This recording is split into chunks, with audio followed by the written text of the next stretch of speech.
Guys यहाँ अंदर आओ।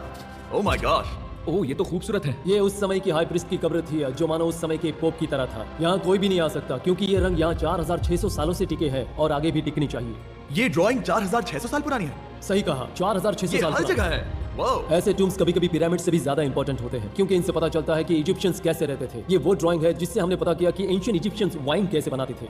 सच में? यहाँ अंगूरों को मसला जा रहा है। ये है वाइन बनाने की प्रक्रिया और फिर वाइन के लिए बॉटलिंग तक। तो ये एक तरह का YouTube वीडियो है 5000 साल पुराना। ये एक हाउ टू वीडियो है। मैंने आज से पहले कभी भी इतना सुंदर कमरा नहीं देखा। रुको काल, यहाँ और भी कुछ है। वाओ, ये सब क्या है? यहाँ के आम एंशिएंट इजिप्शियंस हाई प्रीस्ट आइमरी को नॉर्मल ऑफरिंग्स दे रहे हैं, जैसे चद्दर और कपड़े, बियर और ब्रांडी। आपके हिसाब से जाहिर, मुझे आपसे कुछ पूछना है क्योंकि लोग सवाल करेंगे। आपने ये खोपड़ी यहाँ नहीं रखी थी ना? नहीं नहीं नहीं नहीं, ये वही जगह है जहाँ ये कंकाल पड़ा था। यानी 4600 साल पहले हाँ। से। ये पिरामिड का वो हिस्सा है जहाँ से हम चढ़ने वाले हैं। हमें शुभकामनाएं दो। इस पिरामिड को पूरी तरह से एक्सप्लोर करने से पहले हमारे गाइड ने सुझाव दिया कि सबसे ऊंचे पॉइंट पर जाने से पहले हम सैकड़ों फीट नीचे इसके सबसे निचले पॉइंट पर जाएं। पिरामिड की वजह से मुझे 6 फुट 5 होने का अफसोस होता है। डूड, तुम्हें लंबा नहीं होना चाहिए था। ब्रो देखो ये सुरंग कितनी गहरी है।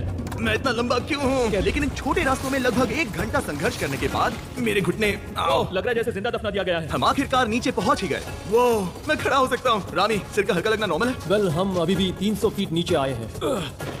मेरे घुटने तो गए, मुझे बचाओ। वो ये तो बहुत बड़ा है। जब हमने इसे पहली बार ढूंढा तो हम इस विशाल कमरे में आए और हमें यहाँ कुछ भी नहीं मिला। ये खाली क्यों था? ये एक और छलावा था। उन्होंने सिर्फ छलावा देने के लिए इतनी सारी मेहनत सही की? समझे, अब जरा क्या सोचो। जो कमरा हमें मिला वो असली चेंबर था? हाँ वो भी छलावा था। जिसका मतलब ये हो सकता है कि कुफू का शरीर अभी भी यहीं कहीं हो, इस पिरामिड में, जिससे ये साबित होता है कि पिरामिड्स को इजिप्ट के राजाओं की कब्र के रूप में बनाया गया था। लेकिन इस डिकॉय चेंबर में पिरामिड की सबसे गहरी जगह भी शामिल थी। दोस्तों मैं वो आदमी बनूंगा जो सबसे नीचे गया है। मैं पिरामिड में सबसे निचले हिस्से पर हूँ। और अब जब हम पिरामिड के सबसे निचले हिस्से पर हैं, चलिए ऊपर चलते हैं। यहाँ से यानी कि सतंग हमें डॉक्टर जाही के पास ले आई, जिसके बाद हमने पिरामिड के शिखर पर चढ़ना शुरू कर दिया। और अब मैं चाहता हूँ कि तुम उन 5 लोगों को चुनो जो हमारे साथ जाएंगे, समझे? सिर्फ 5? 5। यहाँ कौन रुकेगा? Alright. Rock paper scissors shoot. ठीक है नोलन, तुमसे मिलकर अच्छा लगा। मैं ईमानदारी से जीता। और फिर हम किसी तरह उसी सुरंग में पहुंच गए जिसके जरिए हम पहले दिन राजा के कमरे तक पहुंचे थे। हमने वीडियो की शुरुआत इस सुरंग से की थी, पर अब वीडियो के अंत में हम ऊपर के सीक्रेट रूम्स में जाएंगे। क्या आप मानेंगे कि पिछले 5000 सालों में 50 लोग से भी ज्यादा कम लोग ऊपर गए हैं? अब बताना सही रहेगा कि मुझे ऊंचाई से डर लगता है। ये बताने का इससे बुरा टाइम कोई होगा ही नहीं। और मैं आपको बता दूं कि यहाँ चढ़ना कोई आसान काम नहीं था। सीढ़ी के ऊपर पहुंचने के बाद एक और छोटा सा रास्ता था। चैलेंज के अंतिम घंटों में हम पिरामिड की चोटी पर चढ़ रहे हैं। ये मुश्किल है। शाबाश जिमी, बहुत अच्छे। झूठ नहीं बोलूंगा, मुझे लगा ये आसान होगा। अब ये यहाँ क्या है? हम अब तीसरे चेंबर में हैं। हमारे नीचे 2 चेंबर्स हैं, लेकिन सबसे इम्पोर्टेंट वाले हैं 3, 4 और 5। और अब कमरा नंबर 4। ठीक है, चलो आगे बढ़ते हैं। Okay let's go. Chamber number 4। वो काल जरा ये सबसे ऊपरी हिस्से में जाने वाले हैं। ये अब तक का मेरा सबसे फेवरेट वीडियो है। कितना अच्छा है ना कि नोलन यहाँ पर नहीं है। हाँ, ये इस पूरे वीडियो का मेरा सबसे फेवरेट पार्ट है। खैर जो भी हो, चलो ऊपर चलते हैं। चलो चले। ओह माय गॉश, जाही, हाँ, आपने ये कैसे किया? मुझे कोई आइडिया नहीं। और इसी के साथ हम सब पिरामिड के अंदर सबसे ऊंची जगह पर हैं। हम पहुंच गए चैंडर। ओह माय गॉश, यहाँ कितने सारे चमगादड़ हैं। भाई वो क्या है? मैं नहीं चाहता था ये वीडियो ऐसे खत्म हो। हमारे पास बस 2 मिनट बचे हैं और चमगादड़ ने हम पर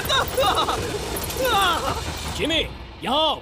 यहाँ उस ग्रुप के लोगों का नाम है जिन्होंने पिरामिड्स को बनाया था। एबर मतलब टीम, सिमसू मतलब दोस्त, करतूश, खूफू, खूफू। इसका मतलब है कुफू के दोस्त या कुफू का गैंग। कुफू। ये 4600 साल पहले लिखा गया था। सही कहा। इस वीडियो के दौरान हमने जितना हो सका उतना पिरामिड्स के ओरिजिन्स के बारे में सीखा और इजिप्टोलॉजिस्ट ने हमें जो सबसे बेस्ट सबूत थे वो दिखाए। इजिप्शियंस हाँ। कमाल के लोग थे। काम करने वाले कारीगरों की कब्रों से लेकर पास में दफनाए गए कंकालों तक, जिनकी हड्डियां मैनुअल लेबर से अफेक्टेड थी, स्पिंक्स के नीचे छुपे कमरों और खजानों की खोज तक। यहाँ नीचे एलियंस नहीं है। रिसर्चर्स के लिए ये प्राचीन कलाकृति इस बात का ठोस सबूत है कि इन पिरामिड्स को एंशिएंट इजिप्शियंस ने ही बनाया है, अपने फेरोज के लिए एक टूम्ब के रूप में। हमारा एडवेंचर बस यहीं तक था। मुझे नहीं पता इजिप्ट ने हमें ये सब करने की अनुमति कैसे दी, लेकिन मैं इनका शुक्रगुजार हूँ। शाउट आउट इस कंट्री को, आप सब कमाल के हैं। Subscribe for मुझे Mr. Subscribe Beast. कहते हैं।